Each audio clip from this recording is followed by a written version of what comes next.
ഇന്ത്യയെ കൂടുതൽ പ്രകോപിപ്പിക്കാൻ ഒരുങ്ങി ബംഗ്ലാദേശ്. ഇരു രാജ്യങ്ങൾ തമ്മിൽ ബന്ധം കൂടുതൽ വഷളാകുന്ന സാഹചര്യത്തിലാണ് ചൈനീസ് പ്രതിനിധി ഇന്ത്യയുടെ സിലിഗുരി ഇടനാഴിക്ക് സമീപമുള്ള ബംഗ്ലാദേശിന്റെ പദ്ധതി പ്രദേശം സന്ദർശിച്ചു എന്ന വാർത്തകൾ പുറത്തുവരുന്നത്. ഇന്ത്യ ബംഗ്ലാദേശ് നയതന്ത്ര ബന്ധം കൂടുതൽ വഷളാകാനാണ് ഇപ്പോൾ US ഭരണകൂടം അടക്കം ഇത്തരത്തിൽ നീക്കം നടത്തുന്നതെന്നതാണ് ദേശീയ മാധ്യമങ്ങൾ റിപ്പോർട്ട് ചെയ്യുന്നത്. ഇതിലൂടെ തന്നെ വീണ്ടും ഇന്ത്യയെ പ്രതിരോധത്തിലാക്കാനാണ് US ശ്രമിക്കുന്നത് എന്നതിന്റെ വ്യക്തമായ ഒരു ചിത്രമാണ് ഇവിടെ തെളിഞ്ഞിരിക്കുന്നത്. ചൈനീസ് അംബാസിഡർ യാവോ വെൻ ഇന്നലെയാണ് തന്ത്രപ്രധാനമായ സിലിഗുരി ഇടനാഴി അഥവാ ചിക്കൻ നെക്കിന് സമീപമുള്ള ടിസ്റ്റ പദ്ധതി പ്രദേശം സന്ദർശിച്ചത്. നയതന്ത്ര പ്രാധാന്യമുള്ള ഇന്ത്യയുടെ സിലിഗുരി ഇടനാഴിക്ക് വളരെ അടുത്താണ് സിസ്റ്റ പദ്ധതി നടപ്പാക്കുന്നതും. വടക്ക് കിഴക്കൻ സംസ്ഥാനങ്ങളെ ഇന്ത്യയിലെ മറ്റ് സംസ്ഥാനങ്ങളുമായി തന്നെ കരമാർഗം ബന്ധിപ്പിക്കുന്ന മേഖലയാണ് സിലിഗുരി ഇടനാഴി. ടിസ്റ്റ നദി മാനേജ്മെന്റ് ആൻഡ് റീസ്റ്റോറേഷൻ പ്രൊജക്ടിന് കീഴിൽ നടക്കുന്ന പ്രവർത്തനങ്ങൾ അത് വിലയിരുത്തുന്നതിനും ചൈനീസ് പ്രതിനിധിയുടെ സന്ദർശനം ഇവിടെ വ്യക്തമായി തന്നെ അടയാളപ്പെടുത്തുന്നുണ്ട്. ടിസ്റ്റ മാസ്റ്റർ പ്ലാൻ എത്രയും വേഗം നടപ്പാക്കാൻ ചൈന ആഗ്രഹിക്കുന്നുണ്ട് എന്നതാണ് സന്ദർശനത്തിന് ശേഷം യാവോ വെൻ പറഞ്ഞിരിക്കുന്നതും. ബംഗ്ലാദേശിനെ പോലെ തന്നെ അവിടെ ബംഗാളിനും അതീവ നിർണായകമാണ് എന്നതാണ് ടിസ്റ്റ പദ്ധതി. മേഖലയിലെ കൃഷിക്കും കുടിവെള്ളത്തിനും നദിയിലെ ജലമാണ് ഉപയോഗിക്കുന്നത്. ടിസ്റ്റയിലെ ജലം പങ്കിടുന്നതുമായി ബന്ധപ്പെട്ട് പതിറ്റാണ്ടുകളായി തന്നെ ഇരു രാജ്യങ്ങളും തമ്മിൽ വലിയ തർക്കങ്ങൾ ഉടലെടുത്തിരുന്നു. ബംഗാൾ സർക്കാരിന്റെ ആശങ്കകൾ കാരണം അന്തിമ കരാറിൽ ഇന്ത്യയും ബംഗ്ലാദേശും എത്തിയിരുന്നില്ല.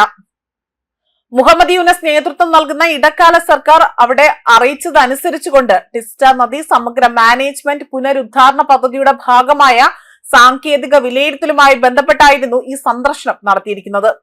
US സർക്കാരിന്റെ ചൈനീസ് സമ്പദ് വ്യവസ്ഥയുടെ വിപുലീകരണം, ഇന്ത്യയുടെ കരയാൽ ചുറ്റപ്പെട്ട വടക്ക് കിഴക്കൻ പ്രദേശം എന്നിവയെ കുറിച്ചുള്ള കഴിഞ്ഞ വർഷത്തെ വിവാദ പ്രസ്താവനകൾക്ക് ശേഷമാണ് ഈ ഒരു നടപടി സ്വീകരിച്ചിരിക്കുന്നത്.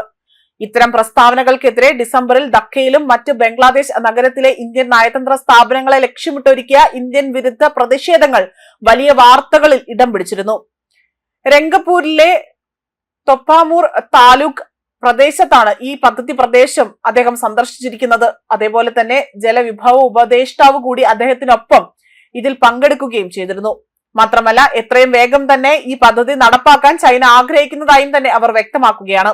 ഈ പദ്ധതി നടപ്പാക്കുന്നതിൽ ഇരു രാജ്യങ്ങളും പ്രതിബദ്ധരാണ് എന്നും അവർ വ്യക്തമാക്കിയിട്ടുണ്ട്. എന്നാൽ പദ്ധതിയുടെ സൂക്ഷ്മമായ പരിശോധന ഇതുവരെ പൂർത്തിയാക്കാത്തതിനാൽ നിർമ്മാണം തുടങ്ങാൻ ആകില്ല എന്നതാണ് വ്യക്തമാക്കിയിരിക്കുന്നത്. ബംഗ്ലാദേശിന്റെ വടക്കൻ ജില്ലയിലെ കൃഷികൾക്കും ഉപജീവന മാർഗങ്ങൾക്കും ടിസ്റ്റ നദി ഒരു ജീവനാഡിയായി തന്നെ പ്രവർത്തിക്കുന്നു. അതേപോലെ തന്നെ ഇന്ത്യയിലെ പശ്ചിമ ബംഗാളിനും അതിന്റെ പ്രാധാന്യം ഒരേപോലെ തന്നെ നിർണായകമാണ്. പതിറ്റാണ്ടുകളായി തന്നെ തർക്കത്തിലുള്ള ടിസ്റ്റ ജല പങ്കാളികളിൽ അതിൽ പശ്ചിമ ബംഗാൾ സർക്കാരിന്റെ ആശങ്കകൾ കാരണം ഒരു അന്തിമ കരാർ ഇതുവരെ യാഥാർത്ഥ്യമായിട്ടില്ല. അതിനിടെ ടിസ്റ്റ നദീജലത്തിന്റെ ന്യായമായ വിഹിതം ആവശ്യപ്പെട്ടുകൊണ്ട് ബംഗ്ലാദേശിലെ റായ്പൂർ ഡിവിഷനിലെ 5 ജില്ലകളും അതിൽ ആളുകൾ വലിയ രീതിയിൽ പന്തം കൊളുത്തി റാലികൾ നടത്തി മാസങ്ങൾക്ക് ശേഷമാണ് ഇപ്പോൾ ചൈനീസ് പ്രതിനിധിയുടെ സന്ദർശനം ഉണ്ടായിരിക്കുന്നതെന്നതും ശ്രദ്ധേയമായ കാര്യമാണ്. ന്യൂസ് ഡെസ്ക് കർമ്മ ന്യൂസ്.